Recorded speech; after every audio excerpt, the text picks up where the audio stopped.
Genesis chapter 39. After Joseph had been taken to Egypt by the Ishmaelites, Potiphar, an Egyptian, one of Pharaoh's officials and the manager of his household, bought him from them. As it turned out, God was with Joseph, and things went very well with him. He ended up living in the home of his Egyptian master. His master recognized that God was with him, saw that God was working for good in everything he did.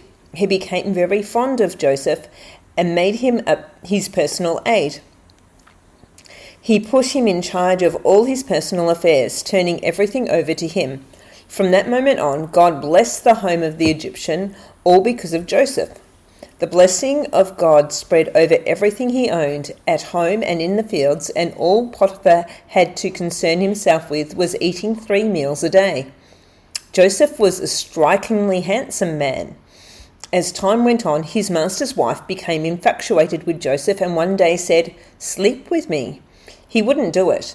He said to his master's wife, "Look, with me here, my master doesn't give a second thought to anything that goes on here. He's put me in charge of everything he owns. He treats me as an equal.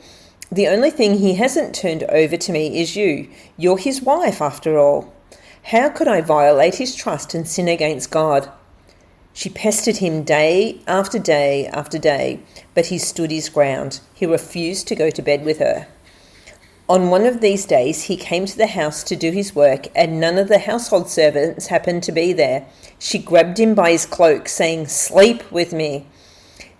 He left his coat in her hand and ran out of the house.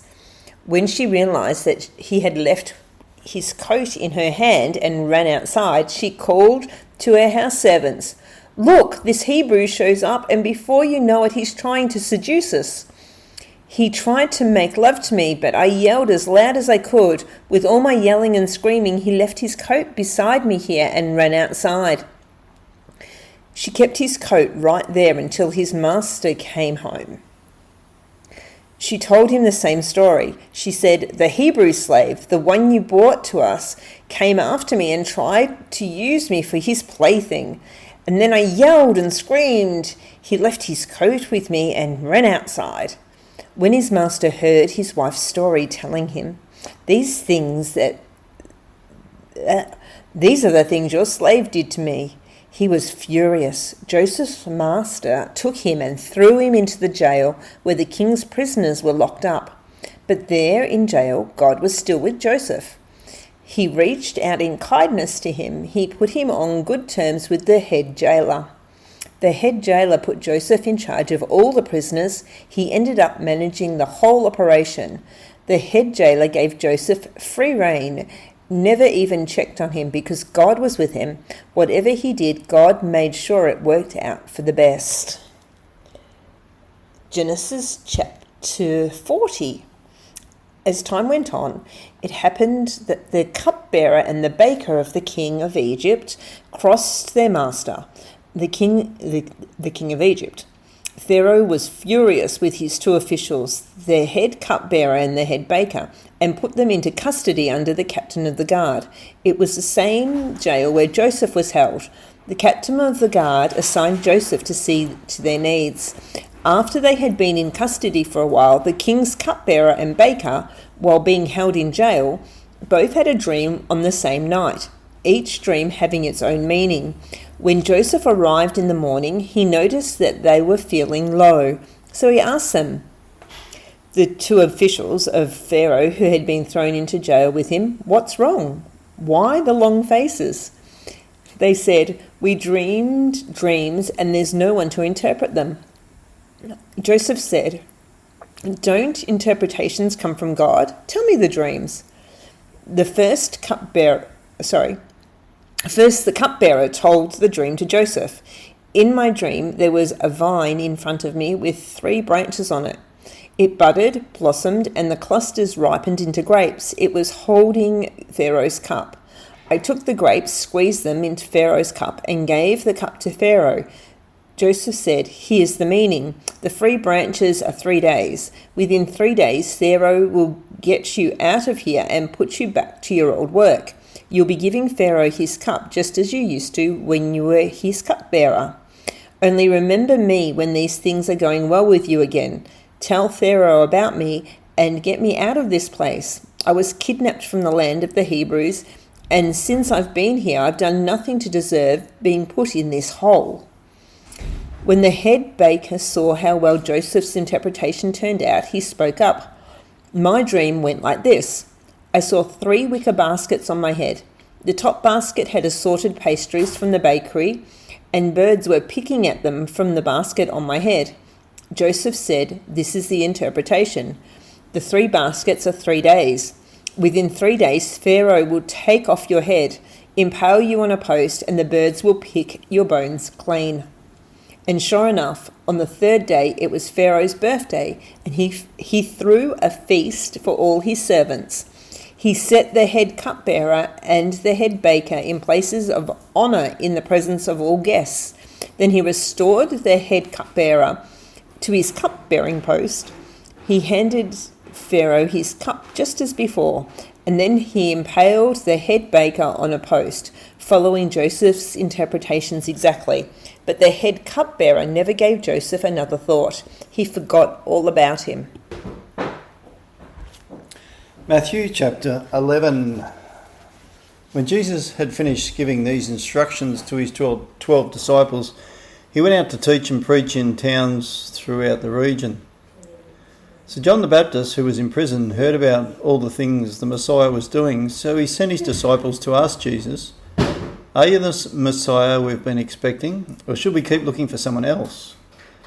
Jesus told them, "Go back to John and tell him what you have heard and seen. The blind see, the lame walk, those with leprosy are cured, and the deaf hear. The dead are raised to life, and the good news is being preached to the poor." And he added, "God blesses those who do not fall away because of me." As John's disciples were leaving, Jesus began talking about him to the crowds. "What kind of man did you go into the wilderness to see? Was he a weak reed, swayed by every breath or wind? Or were you expecting to see a man dressed in expensive clothes? No, people with expensive clothes live in palaces. Were you looking for a prophet? Yes, and he is more than a prophet.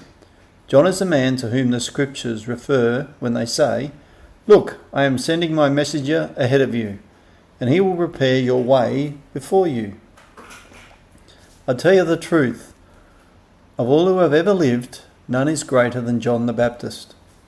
Yet even the least person in the kingdom of heaven is greater than he is. And from the time John the Baptist began preaching until now, the kingdom of heaven has been forcefully advancing, and violent people are attacking it. For before John came, all the prophets and the law of Moses looked forward to this present time. And if you are willing to accept what I say, he is Elijah, the one the prophets said would come. Anyone with ears to hear should listen and understand. To what can I compare this generation? It is like children playing a game in the public square. They complain to their friends. 'We played wedding songs and you didn't dance. So we played funeral songs and you didn't mourn.' For John didn't spend his time eating and drinking, and you say he's possessed by a demon. The Son of Man, on the other hand, feasts and drinks, and you say he's a glutton and a drunkard, and a friend of tax collectors and other sinners. But wisdom is shown to be right by its results." Then Jesus began to denounce the towns where he had done so many of his miracles, because they hadn't repented of their sins and turned to God. "What sorrow awaits you, Chorazin and Bethsaida? For if the miracles I did in you had been done in wicked Tyre and Sidon, their people would have repented of their sins long ago, clothing themselves in burlap and throwing ashes on their heads to show their remorse. I tell you, Tyre and Sidon will be better off on Judgment Day than you.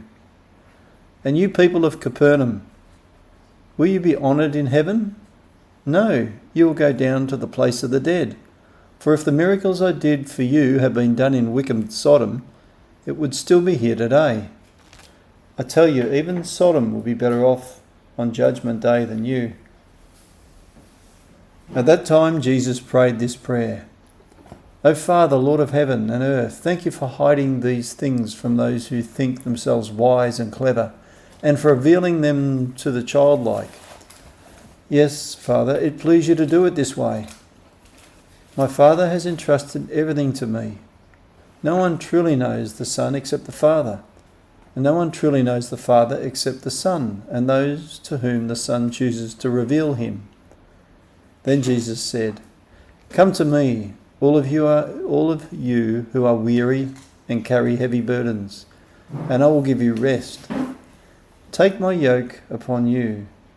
Let me teach you, because I am humble and gentle at heart, and you will find rest for your souls.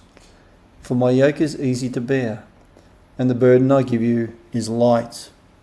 And that's all for today. So it's goodbye from me. And goodbye from me.